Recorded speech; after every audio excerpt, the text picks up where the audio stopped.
Thank you very much for the introduction you have given. Good morning. Can you say a bit louder? Thank you. So thank you very much, Royal Global University, for inviting me to interact with such an enlightened audience. I always like to interact with students. I have already interacted with students in various institutions like Guwahati University, Cotton College, some other schools in Guwahati and Delhi also, because of two reasons. First, I can share my thought, my thinking with students, young minds, and also I get the opportunity to know your views, the views of young generations, because your views is very important in future, because you are the future leaders. And what is your view on particular topic or particular subject matter is very important for the country. When I got a call from your management and also the Vice Chancellor to speak or interact with the students, I have chosen a topic that is important from point of view of this region and also from the current scenario. You can see that the topic I have chosen, this economic confidence building in Northeast region. And that is from a post-insurgency perspective. As you all know that this Northeast states has been witnessing this insurgency since 1947. And this insurgency is a product of many factors, culmination of many factors, political, economic, social, cultural. So far as the political factor of this insurgency is concerned in this region, you can see that people have a relative deprivation in this area. The way the states of Northeast region incorporated in an Indian state after independence, people felt, some section of people felt that it was by force. The state and the region people,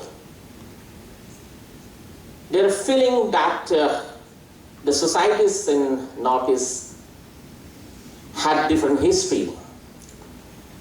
So it is one of the reasons for insurgency, political reason. Second reason was social. It was British's policy of having minimalist intervention in the hilly states of Northeast. So the society in Northeast did not have an exposure to assimilate with the social structure of mainland India because of various reasons. First, the introduction of inner land permit by the Britishers. They introduced this inner land permit with a view to have minimalist, again, intervention in the region, which did not allow the people from outside to enter into the region without permission. And second social reason was the spread of Christianity in the region. So they did not have the exposure, the people from hill tribes, to the mainland India's culture and society, and also because of the spread of Christianity, they did not have, again, exposure to the Hindu social structure of the mainland India. Third reason of insurgency is a cultural, that is associated with the ethnicity. You can see the trend in the insurgency in Northeast India.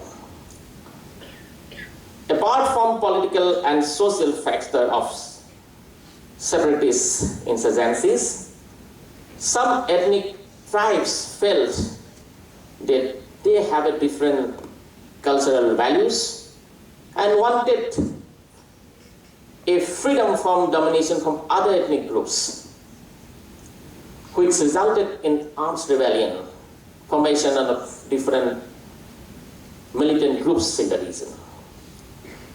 The fourth reason of insurgency, which is most important, was economic backwardness.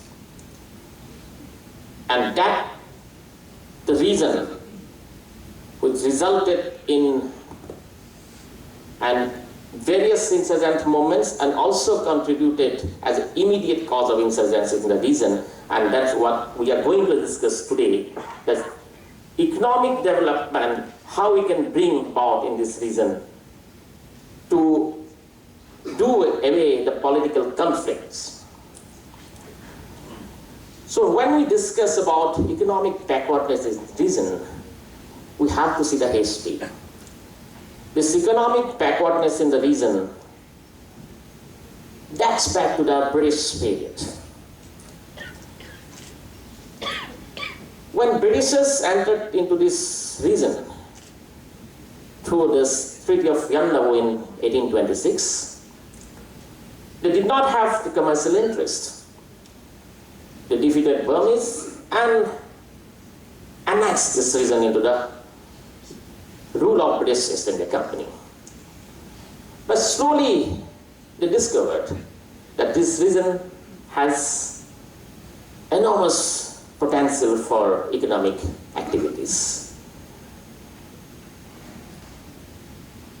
A person named Robert Bruce, he came to Assam and discovered tea in Upper Assam, and Britishers felt that they can exploit this natural resources of tea in Assam. So investment came from outside, and the labor market, the British dependent, was also migrated from various regions, places of the country like Chhattisgarh, Orissa, Chota Nagpur, Andhra Pradesh. So see, the investment comes from outside and the supply of labor also came from outside. And whatever income they generated also went outside in the form of dividend to the capital invested, and the wages received by the laborers, they sent it back to their homelands. There was no involvement of the locals in this British capitalist mode of production in Assam and northeast states. For their own interests, the Britishers developed the mode of transportations and communication in the region to maximize their business activities.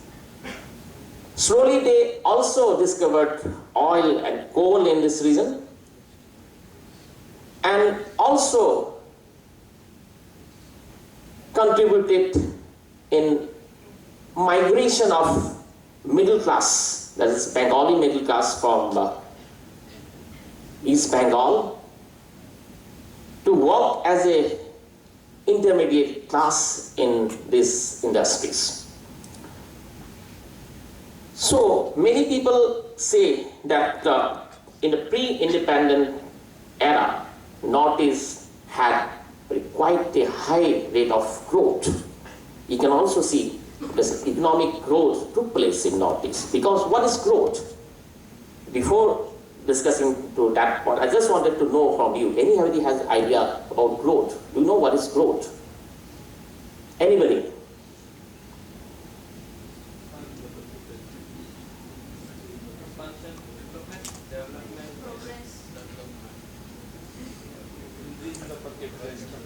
Yeah. Per capita income that is associated with growth, another terminology that has come, development. But But see, growth and development are two different concepts, though they are very closely associated and used. Growth is a monetary term, and most of the time it is measured through indicators like GDP, gross domestic product, the net value of goods and services produced in a particular time in a particular economy. If your GDP is higher, people say economy is growing. But economic growth does not necessarily bring economic development. Economic development, or you can say development, its scope is larger than growth. It includes social, political, economic, and cultural development. It's a total improvement in the quality of life of the people. So whatever economic growth that took place in North states under British mode of capitalist economy did not bring development in this region. So this economic development also brought some middle class merchant to this region. They introduced finished good and manufacturing good in this region. And whatever income generated by locals in this region also went out because they purchased those items, finished good. So see, it's a complete drain of wealth from this region without contributing any development. And this trend continued even after independence too. And after independence, the region's economy was deteriorating. See, the independence, because of independence, the boundary of India was redrawn.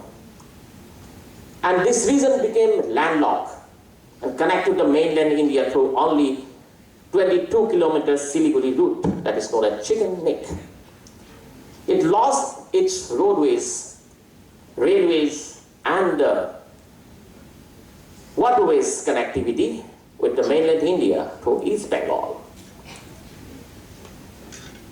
This partition also resulted in mass migration of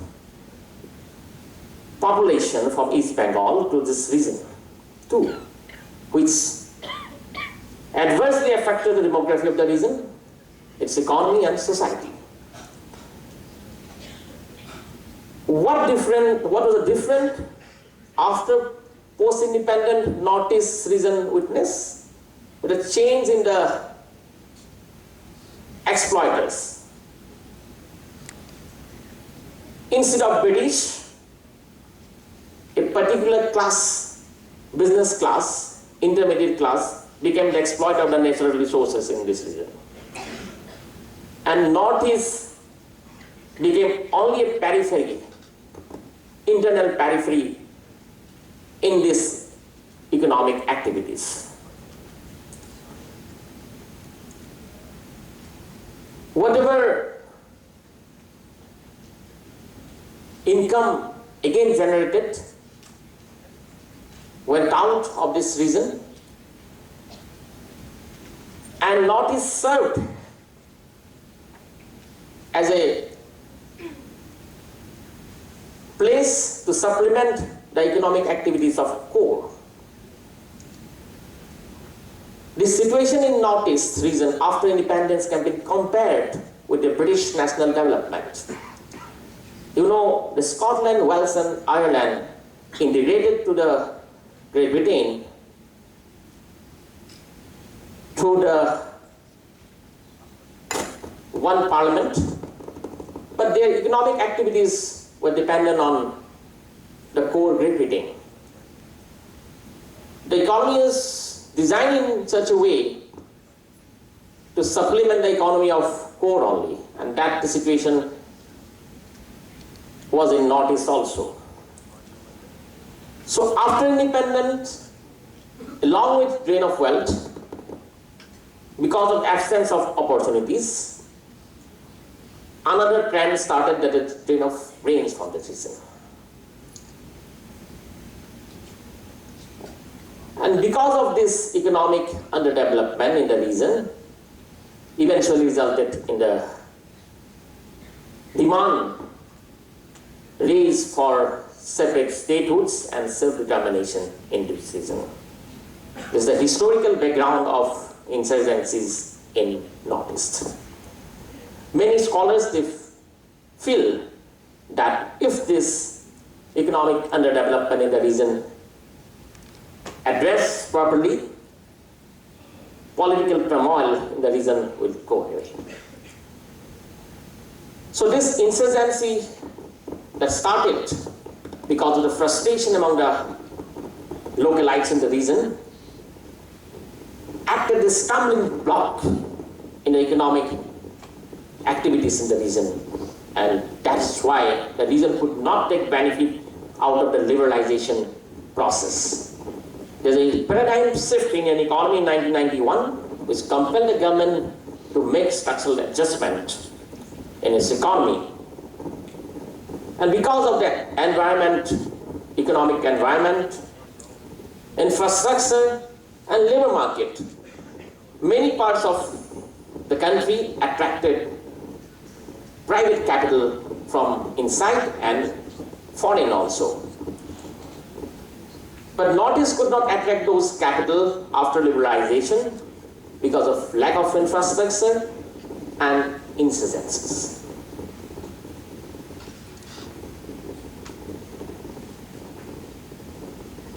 Government in mid-90s realized this fact and announced a number of economic packages for the region.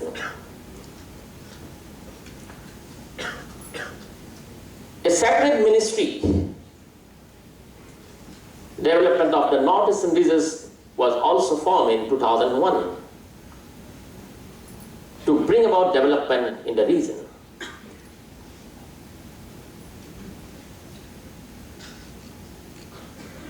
With the squeezing of the effect of insurgencies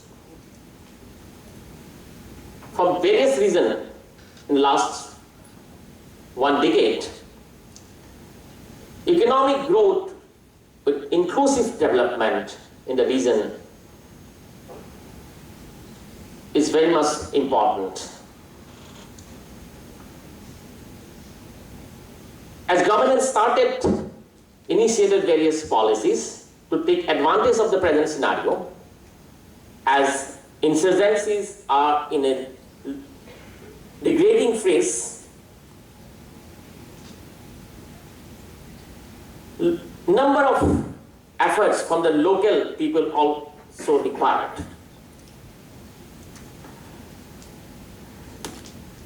To boost the economy of Northeast, the central government announced a new economic policy for the region known as Northeast Industrial and Investment Promotion Policy 2007, which is the expansion of the policy of 1997, to encourage industrialization in the region by giving various subsidies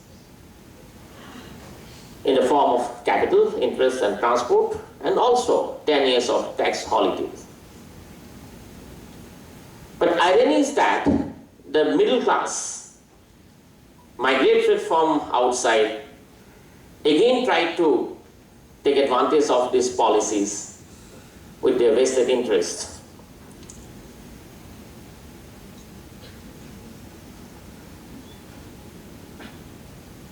Northeast states has abundance of natural resources, and the good reason to believe that no other parts of the country can challenge it in terms of natural resources. Since we have a very favorable environment now, because of the degradation of insurgencies, we have to take advantage of those potentials we have. Northeast India is a connective breeze with Southeast Asia,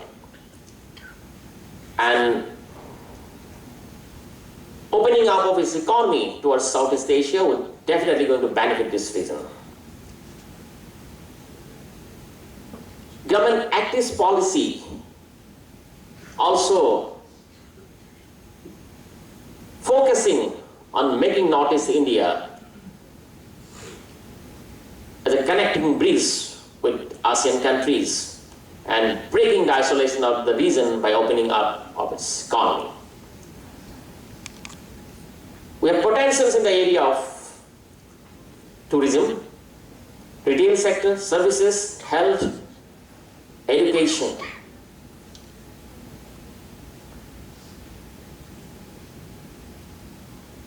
So, there are good reasons that Northeast India can attract foreign capital from the foreign countries, as neighboring countries in those sectors.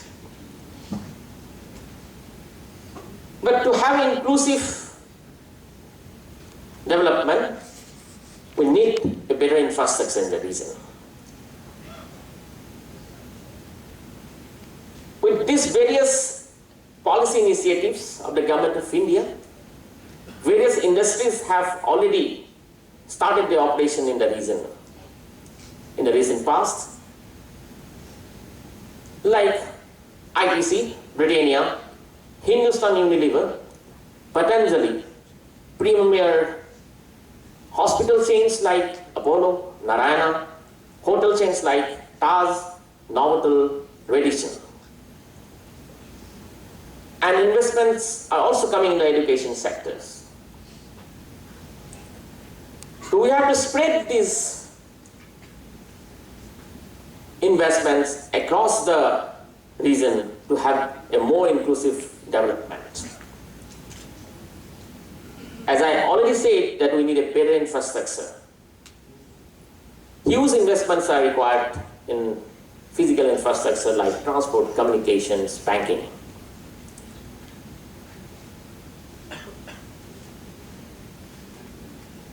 State capitals of the region are getting connected through railways.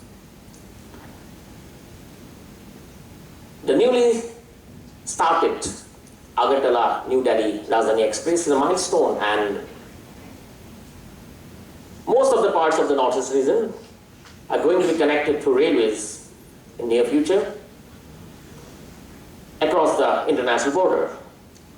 We have seen the improvement in the air connectivity too. International flight between Guwahati-Singapore sector is likely to be started very soon, as Duke Air has already announced that. And more such international flights are expected in coming future.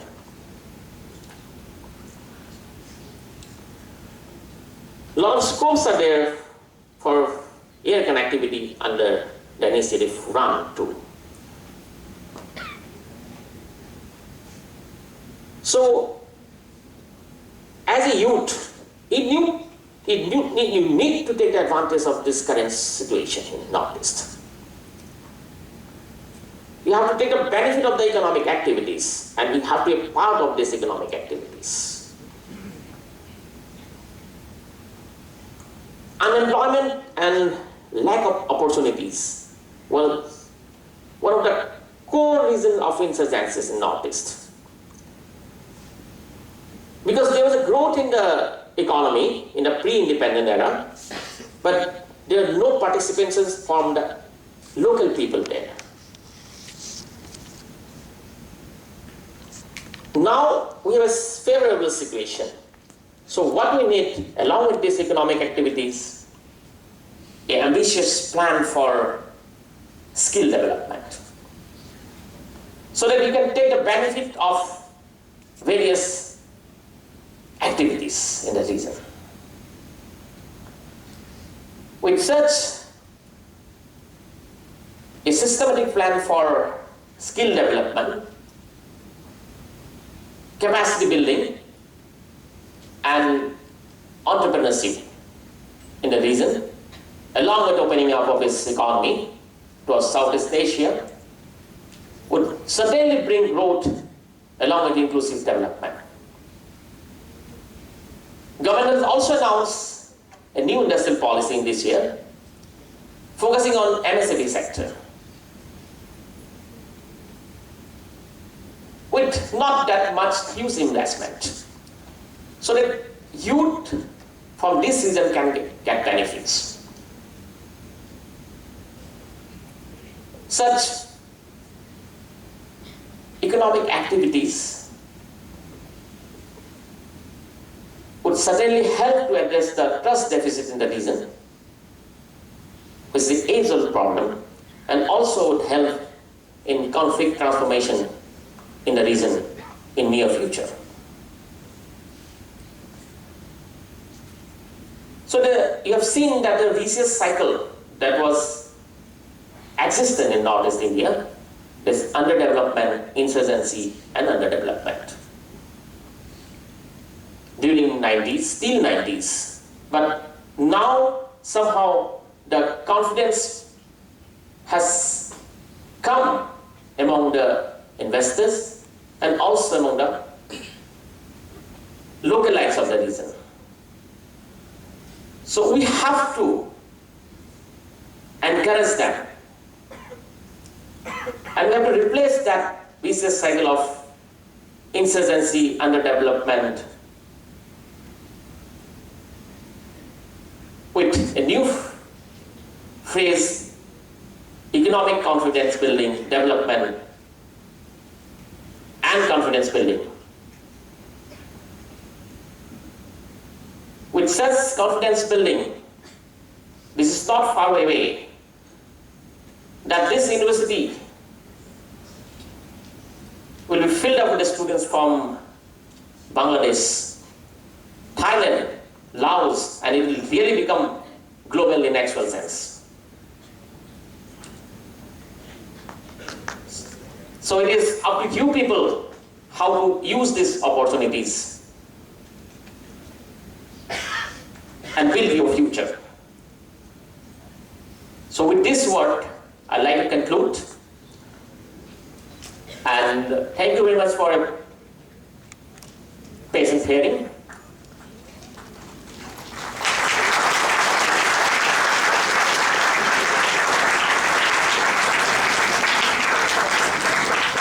I'd be happy if you share your thought, your views, not only in this subject or any other subject of importance for this reason.